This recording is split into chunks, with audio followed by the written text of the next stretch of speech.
in a construction guy's workshop, and I need something with centimeters on it. Oh, wait, I brought a ruler. Hey, wide. So now I need this piece of metal to fit inside this slot exactly. How does one fit metal to plastic exactly? Well, you use a candle. Haha. I had to go upstairs and light it on the stove because I don't know where matches or lighters are here. Anyway, heat the sucker up, stick it in there, wherever your plastic thing is, and it's good to have good ventilation when you're doing this. Oh, don't hold it with your hand.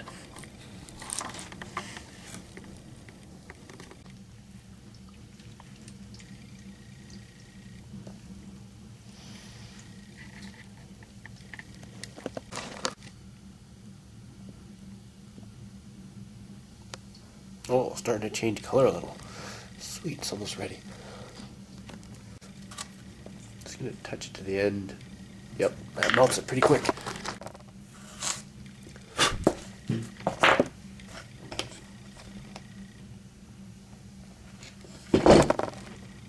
Oh, come on. Do it.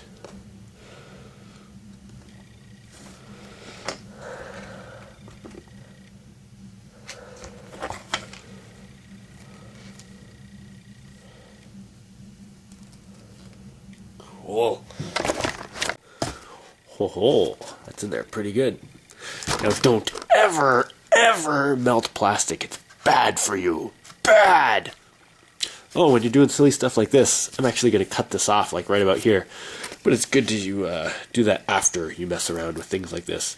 Because trying to do that with a hot thing with little tiny pieces would be a lot harder. It's much easier to hold the bigger piece and then cut it after. Things to think about. And of course, don't touch things when you're using crazy glue. Oh yeah. Man, I am really liking these 3D parts. That is so nice. Oh yeah.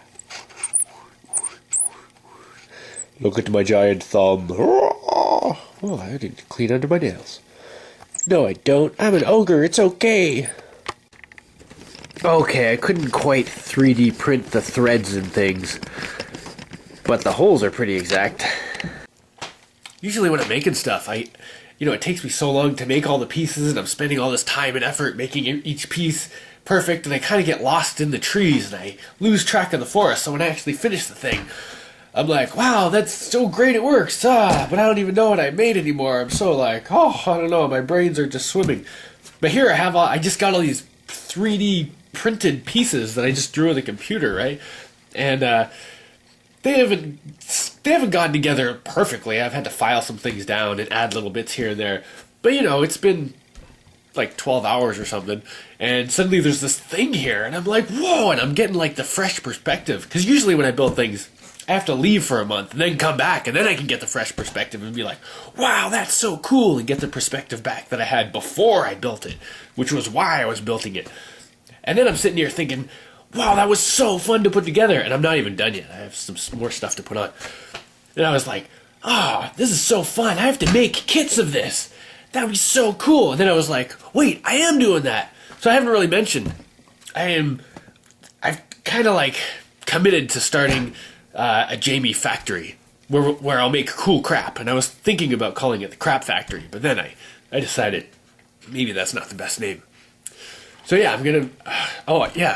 The reason I'm committed is because I just spent a couple of $1,000s or so on a laser cutter, so that I can design things to be laser cut out and then send people kits, and they'll be more expensive than the toy version that I'm making for the toy company, but it'll be really cool. So anyway, you get this kit of parts. And it'll be mostly laser cutout parts and a few other things, a bit of electronics, some motors, whatever. Everything will be in there. And then you can put it all together and you get this cool thing. And I'll have to make videos of putting it all together piece by piece, and have paper instructions too, of course. But who wants to read paper instructions when you can see videos and you're like, wow, there, that's how it goes. And then you can just kind of follow along and pause as you go. Or, of course, you could be like me and say, instructions? Who needs instructions? And just start putting it together and then get halfway and go, what did I do? But anyway. Oh, yeah, and I talked to the toy guys, the toy guys I'm working with about this. Because I would like to, as the first thing I make in my factory, would be, I want to make the Spider Tank Mark 6. And, my first thought was, well, this could be a conflict of interest. But I thought about it, and I don't think it'll really compete with the thing I'm making with them. Because the one I'm making with them will be like half the price, and it'll just be a self-contained. I mean, you take it out of the box, put the batteries in it, and turn it on, and it goes. And the one I'm making is more of a more for like inventors and tinkerers and like super nerds, like me, who like want to get a thing. And I mean, it's going to be really cool, the one I'm making for the toy guys. It'll work and everything, and be fun to play with. Oh, there's some really cool things. I'll tell you later. Anyway. But, this, you'll get to put it all together. And then we can have, like, a forum where people can, like, customize things and post stuff and, like, give feedback. And then I can make, like, accessories for it, or other people can. But, if you give me ideas back, I can make, like, accessories for the thing, or even different inventions and whatever. It'll be this whole, like, back and forth, like, kind of thing where the product will be the kind of toys that you would get if you had like an 8-year-old who had access to like the guys who first put people on the moon. Not the guys who do it now, but like the guys from before. And they were like, all right, you guys, I know you're starting with nothing, but you got 10 years to get some people on the moon. And they're like, oh, really? Oh, where's the duct tape? Everyone start chewing bubblegum, because that's what's holding their spaceship together. Let's move it, people. And they were just like super smart, figured out how to get cool stuff done. Anyway, yeah, if an 8-year-old had access to those people, and they could be like, all right, make this for me. That's the kind of stuff I want to make in the Jaimie toy factory. Oh, and another cool thing, I'm probably going to start with like acrylic and just laser cut out acrylic parts for the first prototypes. But I'm going to do some experiments and see if I can take trees right from nature, or actually probably fallen down trees, because they fall down all the time. But like take a maple tree, good hardwood, right? Run it through the lumber mill, cut it into 1/8-inch sheets, and then laser cut a robot out of that. And then you can be like, hey, would you like to see my wooden toys? And people will be like, oh god, wooden toys, alright. And imagining some clunky, like, little push car and stuff. And then you show them, and then you have, like, this super advanced robot thing walking around. They're like, what? That's a wood toy? And they're like, yeah, man, 95% taken right from the land sustainably. It's pretty cool, eh? And they'll be like, wait, that can't be a wood toy. That must be made of... Nah, man, seriously, wood's a good material, dude. Anyway, yeah, so I'm going to stop talking and get back to building here. But the factory's in the works.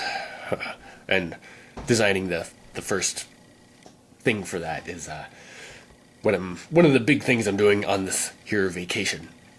Oh, and the toy guys, I haven't totally finalized things with them. But, I talked to them initially, and they were like, yeah, that sounds like a good idea. You can have like a, do your robots at your place, and you can have like hold on, sorry, I had to go blow my nose, I have a cold and all that. But anyway, I talked to the toy guys, and they were like, yeah, that's a good idea. So I don't have an official word, but I think they realized telling a Jaimie not to build something is kind of like telling a tank not to be heavy. Like, hey tank, why don't you lighten up? And the tank is like, dude, I'm a 400-ton tank. What do you want from me? What do you want? Oh, yeah, never mind. So anyway, yeah, factory.